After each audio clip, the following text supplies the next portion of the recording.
UP में 7 चरणों में मतदान हुआ, लेकिन किस चरण में किस दल को कितनी सीटें मिल रही हैं, ये समझ लेना बहुत जरूरी है। सी वोटर के एग्जिट पोल में क्या सामने आया है, देखिए।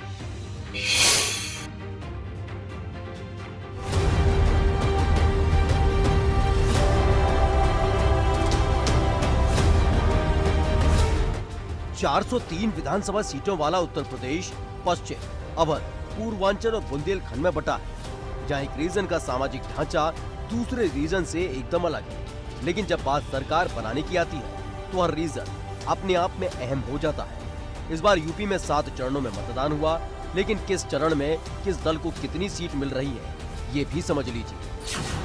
पहले चरण में कुल 58 सीटें हैं, जिसमें भारतीय जनता पार्टी और उनके सहयोगी दलों को 28 से 32, समाजवादी पार्टी और उनके सहयोगी दलों को 23 से 27, बसपा को 2 से 4, कांग्रेस को 0 से 1 और अन्य को 0 से 1 सीट मिल रही है। दूसरे चरण की बात करें तो दूसरे चरण में कुल 55 सीटें हैं, जिसमें भाजपा और उनके सहयोगी दलों को 23 से 27, समाजवादी पार्टी और उनके सहयोगी दलों को 26 से 30, बसपा को 1 से 3, कांग्रेस को 0 से 1 और अन्य को 0 से 1 सीट मिल रही है। मतलब दूसरे चरण में सपा भाजपा से आगे है। जबकि तीसरे चरण में कुल 59 सीटें हैं, जिसमें भाजपा और उनके सहयोगी दलों को 38 से 42 सीटें, सपा गठबंधन को 16 से 20 सीटें, बसपा को 0 से 2, कांग्रेस को 0 से 1 और अन्य को 0 से 1 सीट मिल रही है। यानी तीसरे चरण में भाजपा सपा से कहीं आगे है।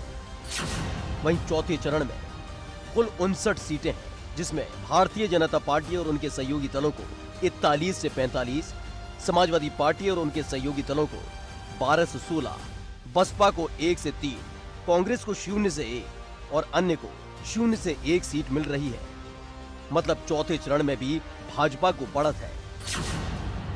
जबकि पांचवें चरण में कुल 61 सीटें हैं, जिसमें भाजपा और उनके सहयोगी दलों को 39 से 43, समाजवादी पार्टी और उनके सहयोगी दलों को 14 से 18, बसपा को 0 से 1, कांग्रेस को 1 से 3 और अन्य को 1 से 3 सीटें मिल रही हैं।